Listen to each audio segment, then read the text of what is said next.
Namaste, Vanakkam. Halo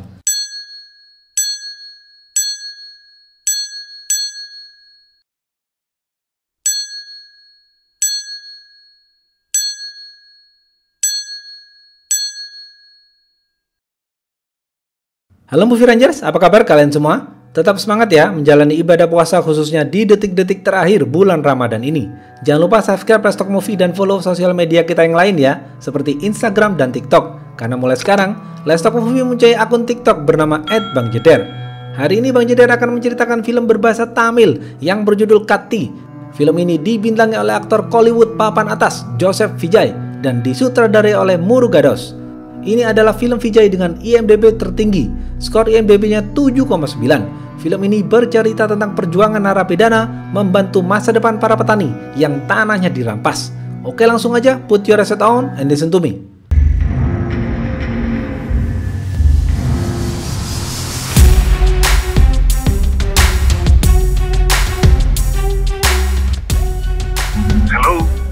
Pemeran-pemeran film ini antara lain, Katti adalah seorang narapidana yang jago berkelahi dan ahli meloloskan diri. Raffi adalah sahabat Katti. Ankita adalah kekasih Katti. Peter adalah pemimpin multinational company. Di penjara Kolkata, ada narapidana bernama Vivek yang berusaha melarikan diri. Vivek sudah membunuh 3 orang polisi dalam pelariannya. Polisi belum menemukan Vivek. Kepolisian harus cepat karena Vivek belum pergi jauh dari penjara. Karena tidak mempunyai rencana lain, mau tidak mau, kepolisian meminta tolong kepada narapidana bernama Katti. Katti sudah berhasil melarikan diri dari penjara sebanyak 18 kali. Katti mau membantu kepolisian menangkap Vivek, asal ia diberi fasilitas kipas angin dan HP di dalam selnya. Kepolisian setuju dan Katti mulai merencanakan strategi. Katti melihat peta blueprint penjara Kolkata.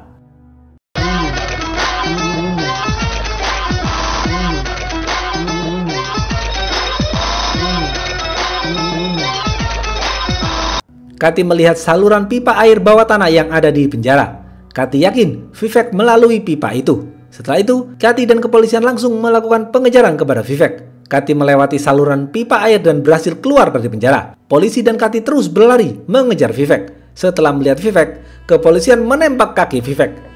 Vivek kemudian jatuh tersungkur. Kepolisian berhasil menangkap Vivek, tetapi ternyata justru Katti kabur melarikan diri. Polisi marah dengan hal ini. Katti kemudian pergi ke kos sahabatnya bernama Raffi. Katti tidak bisa hidup tenang karena masih berstatus buronan. Katti ingin mendapatkan uang untuk melarikan diri ke luar negeri. Dengan bantuan sahabatnya, Katti berhasil membuat paspor palsu untuk pergi ke Thailand. Setibanya di bandara, Katti bertemu dengan gadis cantik bernama Ankita. Mereka pun berkenalan. Ankita juga menggoda Katti dengan cerita bohong yang membuat Katti percaya. Ankita memberikan nomor palsu kepada Katti. Akhirnya, Katti mengurungkan niatnya pergi ke Thailand dan memilih untuk mendapatkan cinta Ankita. Malam hari, Katti menelpon nomor yang sudah diberikan Ankita kepadanya. Ternyata, itu adalah nomor toko perawatan hewan. Katti menyesal karena sudah dibodohi Ankita. Katti dan Raffi bingung harus bagaimana. Mereka berdua ngobrol di atas jembatan. Tiba-tiba, mereka melihat ke bawah jembatan ada mobil sayur yang menabrak tiang. Dan beberapa preman mendatangi mobil sayur itu dan menembak sang supir. Katti dan Raffi kaget dan penasaran melihat kejadian itu. Mereka lalu turun ke bawah dan melihat kondisi sang supir. Ternyata, supir itu memiliki wajah yang sama persis dengan Katti. Karena masih hidup, mereka berdua membawa sang supir ke rumah sakit. Saat di rumah sakit, tiba-tiba Raffi diberitahu teman kosnya bahwa kepolisian menggerebek kosnya untuk mencari Katti. Katti kemudian menukar jati dirinya dengan supir sayur. Raffi lalu menulis di resepsionis bahwa supir sayur yang ditembak itu bernama Katti. Semua dompet dan jam tangan Katti ditukar dengan milik supir mobil sayur itu. Sekarang, Katti menjadi supir mobil sayur dan supir mobil sayur itu menjadi Katti. Kepolisian akhirnya menangkap supir sayur itu di rumah sakit karena mereka mengira dia adalah Katti yang berstatus buronan. Besok pagi, saat Katti dan Raffi sedang berjalan, tiba-tiba mereka dipanggil pejabat daerah. Katti bingung tapi ia menurut saja. Pejabat daerah itu memberikan cek kepada Katti sebesar 531 juta rupiah. Katti dengan senang hati menerima cek itu. Katti lalu diantar pejabat daerah itu ke panti jompo. Panti jompo itu berisi para kakek-kakek tua yang berasal dari desa Tanutu. Para kakek-kakek tua itu yang berada di sana senang melihat Katti karena mereka mengira itu adalah Jiva. Katti baru sadar bahwa supir mobil sayur yang ditembak preman itu adalah Jiva. Tetapi Katti cuek saja. Katti memutuskan akan tinggal di panti jompo itu selama seminggu sampai ia bisa mencairkan uang yang diberikan oleh pejabat daerah. Di panti jompo, Kati dan Raffi bingung. Mereka diajak berdoa untuk mengenang 6 kakek yang sudah meninggal. Salah satu kakek mengatakan bahwa 6 orang kakek itu meninggal bunuh diri karena ingin menyelamatkan hidup Ziva. Kati dan Raffi tetap cuek saja mendengar hal itu. Malam hari, salah satu kakek merasakan sakit di dadanya. Beberapa menit kemudian, anaknya si kakek itu datang menjenguk. Ternyata dia adalah Ankita, wanita yang Kati temui di bandara. Kati jengkel dengan Ankita, tetapi Kati terpesona dengan kecantikan Ankita. Kati pun memaafkan Ankita. Peter adalah mafia sekaligus pengusaha. Ia adalah pemimpin multinational company. Anak buah Peter memberitahu bahwa Ziva masih hidup. Peter terlihat marah mendengar hal itu karena Peter sudah membayar para preman untuk membunuh Ziva.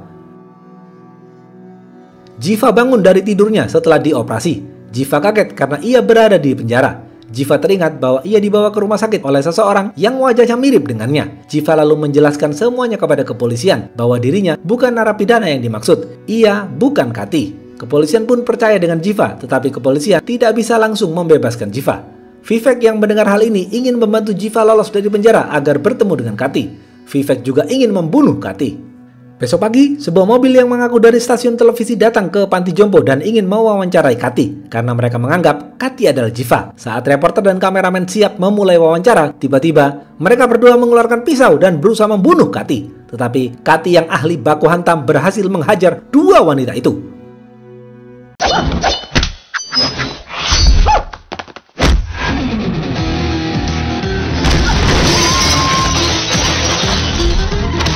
Kemudian, 2 wanita itu kabur melarikan diri. Kati dan Raffi mulai bingung dengan ini semua.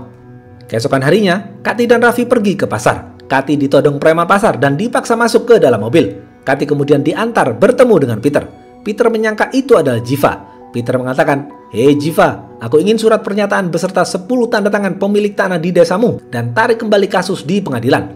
Aku akan memberimu uang 50 miliar rupiah dan kau harus keluar dari negara ini. Jika tidak, anak buahku yang sedang berada di panti jompo akan memotong leher para kakek-kakek itu." Kati membalas, "Jangan kau sakiti kakek-kakek itu." Peter lalu memberikan uang muka sebesar 10 miliar rupiah secara cash kepada Kati. Kati yang tidak tahu apa-apa mengiyakan semua omongan Peter lalu pergi membawa uang itu. Kati senang karena rencananya keluar negeri bisa tercapai. Kati kemudian diundang oleh salah satu organisasi besar untuk menyerahkan penghargaan terhadap dirinya. Organisasi itu juga memberikan uang 80 juta rupiah untuk membantu Ziva memenangkan kasus itu. Kati tidak tahu apa-apa dan hanya menurut saja. Sesampainya di sana, pembawa acara menceritakan semuanya di hadapan penonton tentang perjuangan Ziva dari awal hingga sekarang. Disinilah Kati baru tahu siapa sebenarnya Ziva. Ziva adalah ahli hidrologi. Ziva adalah pemuda polos yang baik hati, yang berasal dari desa kecil bernama Tanutu. Warga desa lain sudah menjual tanahnya kepada multinational company, sedangkan warga desa Tanutu menolak menjual tanahnya. Sejak itu, desa Tanutu menjadi kekeringan. Ziva dan dosennya didukung penuh oleh warga mencari sumber air di desanya. Malam hari, Ziva dan dosennya menggunakan alat khusus mencari sumber air di desanya. Setelah lama mencari, akhirnya Ziva menemukan sumber air itu. Mereka semua tersenyum bahagia. Letak sumber itu ada di 3 titik, yaitu di tanah milik Marumutu, Kamardin, dan San Mugan. Ternyata, secara diam-diam dosen Ziva berkhianat. Dosen Ziva dan multinational company milik Peter bekerja sama untuk membunuh 3 pemilik tanah itu. Ziva mengetahui kematian para pemilik tanah itu bingung dan sedih. Besok pagi, alat-alat berat dari multinational company berada di desa mereka, sedang menggali sesuatu. Ziva dan warga melihat itu langsung bertemu dengan perwakilan perusahaan. Pihak perusahaan mengklaim bahwa tanah itu sudah menjadi milik multinational company milik Peter. Ia memberikan bukti-bukti dokumen kepemilikan tanah itu kepada Ziva dan warga. Ziva kaget membaca dokumen-dokumen itu. Ia kemudian berlari melihat 3 tangan para pemilik tanah yang sudah meninggal. Ternyata di tangan mereka ada stempel sidik jari. Artinya para pemilik tanah itu dipaksa menjual tanahnya lalu dibunuh. Ziva dan warga menangis sedih melihat hal ini.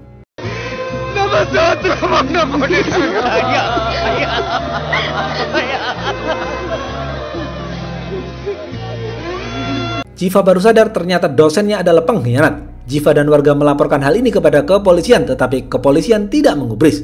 Polisi justru menahan Ziva karena dianggap penghina kepolisian. Ziva disiksa habis-habisan oleh kepolisian. Warga berusaha meminta tolong kepada media, tetapi tidak digubris.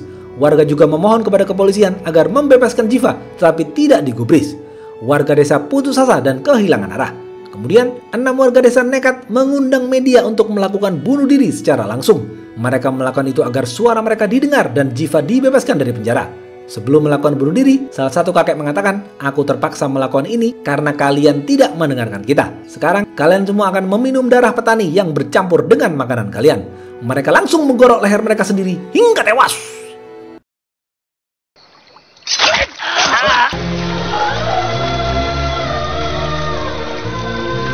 Setelah kejadian itu, seluruh awak media datang ke desa Tanutu untuk meliput berita itu. Kasus ini akhirnya dibawa ke pengadilan dan dipimpin oleh hakim bernama Kumar. Para lelaki warga desa Jiva akhirnya bekerja di luar negeri sebagai buruh untuk membayar pengacara guna memenangkan kasus itu. Ada yang bekerja sebagai cleaning service di kereta api, ada yang bekerja sebagai pelayan di warung kopi, ada yang bekerja sebagai pembersih got. Sedangkan para wanita tetap berada di desa mereka menunggu hasil pengadilan. Pembawa acara selesai menceritakan semuanya. Kati dan semua orang di acara itu menangis sedih mendengar semua cerita tentang perjuangan Jiva dan warga desanya. Kati kemudian diberi penghargaan dan diberi bantuan dana sebesar 80 juta rupiah untuk memenangkan kasus itu. Setelah itu, Kati sadar dan berubah. Ia mengembalikan uang 10 miliar kepada Peter, lalu pulang ke Panti Jompo. Di sana, terlihat ada banyak preman bayaran Peter akan membunuh para kakek-kakek itu. Kati menghajar mereka semua satu persatu.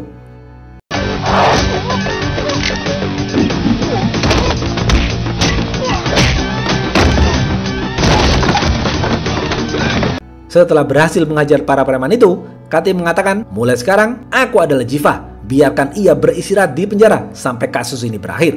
Tiba-tiba, Peter menelpon Kati dan mengatakan, "Hei kau, jika kau terus melawanku, desamu akan kujadikan toilet perusahaanku." Kati membalas, "Aku tunggu kau di sini." I'm waiting.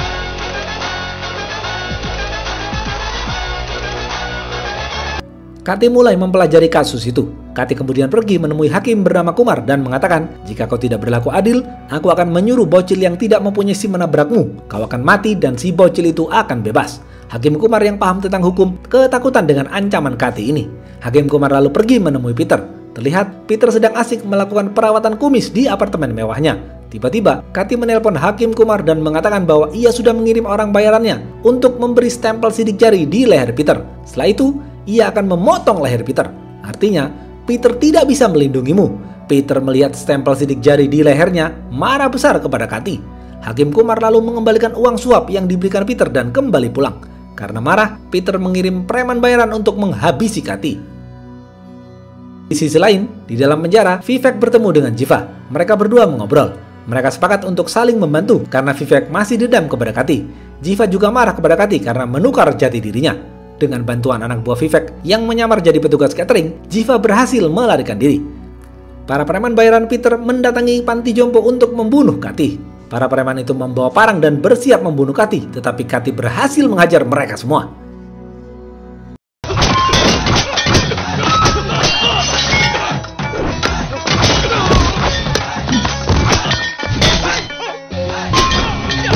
Karena ketakutan dengan ketangguhan Kati, para preman itu kabur melarikan diri.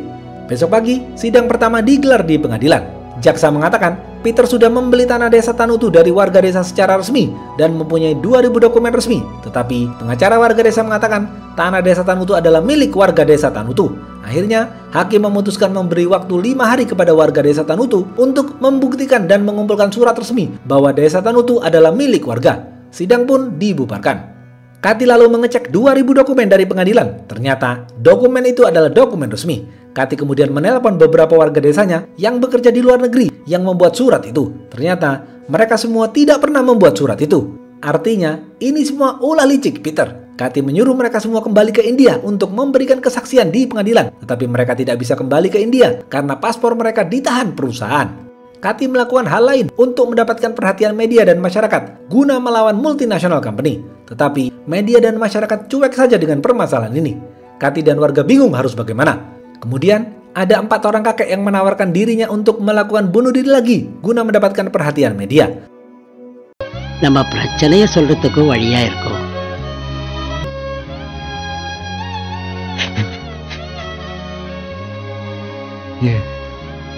Kati menangis haru mendengar hal ini dan memeluk sang kakek. Kati tidak akan membiarkan kakek-kakek itu melakukan bunuh diri lagi. Kati lalu mempunyai ide gila untuk mendapatkan perhatian dari warga kota dan juga memberikan pengertian kepada warga kota akan pentingnya air untuk kehidupan. Kati melihat peta blueprint kota Chennai.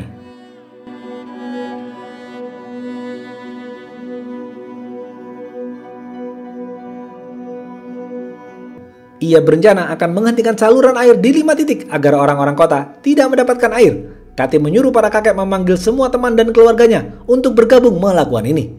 Kati dan para kakek-kakek itu lalu masuk dan duduk di dalam pipa agar saluran air dimatikan. Tindakan ini mendapatkan perhatian kepolisian. Kepolisian langsung melihat ke sana. Ternyata, Kati dan para kakek-kakek itu juga membawa bensin dan mengancam akan meledakkan saluran pipa. Kepolisian tidak bisa berkutik. Media datang ke lokasi dan terus menyoroti kasus ini. Warga di kota tidak mendapatkan pasokan air. Mereka tidak bisa melakukan aktivitas. Selama 3 hari, masyarakat tidak mendapatkan air. Truk-truk tangki air tidak beroperasi. Banyak masyarakat turun ke jalan guna mencari air. Bahkan mereka pergi ke kolam renang untuk mengambil air. Kerusuhan ini tidak bisa dibendung. Berita ini menjadi trending topik di media. Jiva lalu pergi ke kantor polisi yang ia kenal sebagai polisi baik. Jiva lalu menceritakan semuanya kepada polisi baik itu. Polisi baik itu ingin membantu Jiva dan menangkap Kati. Mereka langsung menaik mobil menuju saluran air guna menangkap Kati yang melarikan diri dari penjara. Tetapi ada polisi bahlul yang memberitahu keberadaan Jiva kepada Peter. Peter lalu mengirim anak buahnya untuk membunuh Jiva. Di tengah perjalanan, mobil Jiva dan polisi baik itu menabrak pembatas jalan hingga terbalik karena dihalangi truk anak buah Peter.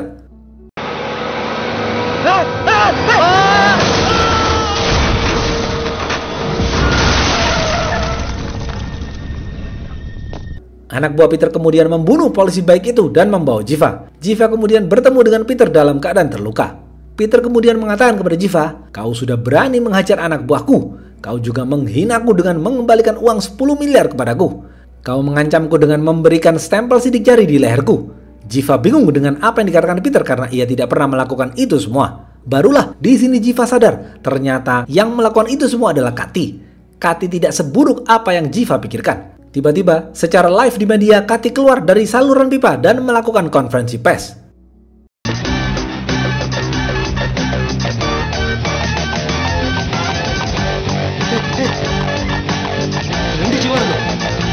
Peter bingung, ternyata ia salah. Yang menghajar anak buahnya adalah Kati, bukan Jiva. Mereka berdua mempunyai wajah yang sangat mirip. Dalam konferensinya itu, Kati mengatakan bahwa multinational company sudah merusak sumber air untuk lahan pertanian. Hanya desa Tanutu yang berjuang melawan multinational company. Air adalah elemen penting dalam kehidupan ini. Kita juga harus tahu perjuangan para petani menanam dan memberi makan kita semua. 9 orang sudah mati karena berjuang mempertahankan tanah mereka demi masa depan kita semua. Setiap 30 menit, petani di India meninggal dunia dan keluarganya ditinggalkan begitu saja. Ini sudah terjadi selama 10 tahun terakhir. Selama bertahun-tahun, mereka hidup untuk memberi kita makan. அவங்க குடும்பமே தெருவுக்கு வருது.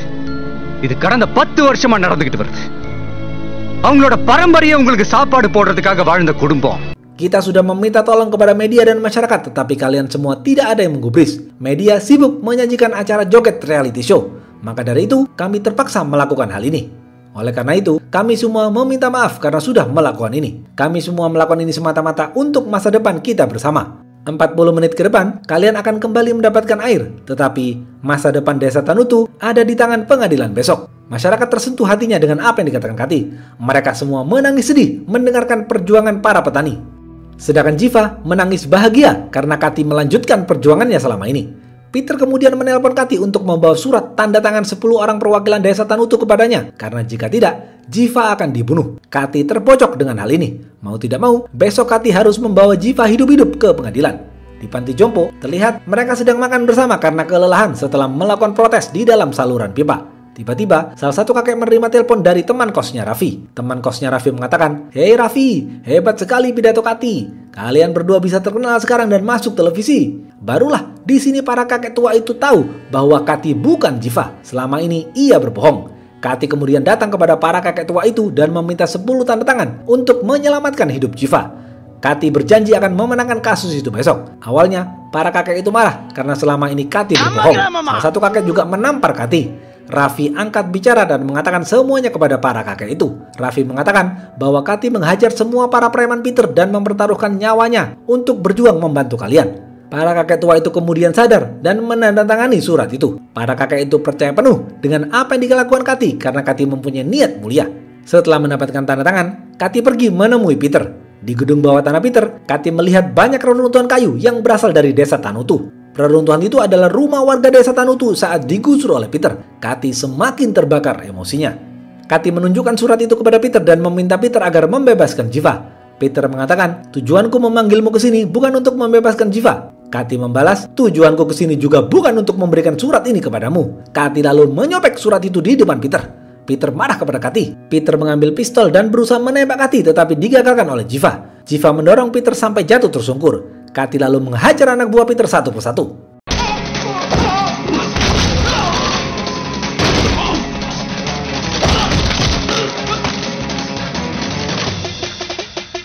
Jiva yang tidak bisa bertarung hanya diam saja melihat pertarungan itu.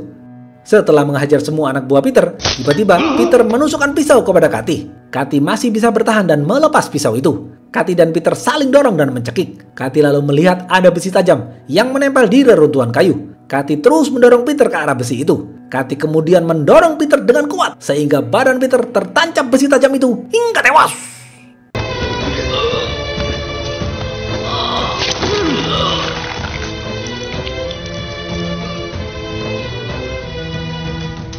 Katy yang terluka dibantu Jiva berjalan pulang, namun tiba-tiba banyak anak buah Peter datang lagi. Katy menyuruh Jiva untuk segera pergi karena bagi Katy, nyawa Jiva jauh lebih berharga. Katy mengatakan kepada Jiva, Jiva, tolong kau katakan kepada para kakek-kakek itu, aku memang berbohong kepada mereka, tetapi cintaku nyata kepada mereka. Jiva kemudian pergi, sedangkan Katy yang sedang sekarat menghajar para preman itu. Sidang kedua digelar di pengadilan. Jiva dan para kakek itu mengira Katy sudah mati dihajar para preman Peter. Namun tiba-tiba, Katy selamat dan ikut hadir di pengadilan. Sidang pun dimulai. Setelah semua bukti terkumpul dan dukungan dari masyarakat banyak, akhirnya hakim memutuskan Desa Tanutu adalah milik warga. Desa itu memiliki sumber air yang berlimpah untuk pertanian. Multinational company harus segera angkat kaki dari sana. Alat-alat berat mereka harus segera dipindahkan dalam waktu 2 hari. Kasus itu akhirnya dimenangkan oleh Jiva dan warga Desa Tanutu. Para wanita Desa Tanutu datang dan merayakan kemenangan ini. Semua orang menangis bahagia merayakan kemenangan ini. Semua media mewawancarai Jiva dan mengucapkan selamat kepada Jiva. Katy berjalan pergi dan menelpon Jiva dari kejauhan. Jiva menyuruh Katy menghadap awak media untuk melakukan wawancara. Tetapi Katy menolak. Katy mengatakan, tidak Jiva, ini adalah impianmu. Kaulah yang seharusnya berada di sana. Para kakek-kakek itu menangis sambil mengucapkan terima kasih kepada Katy.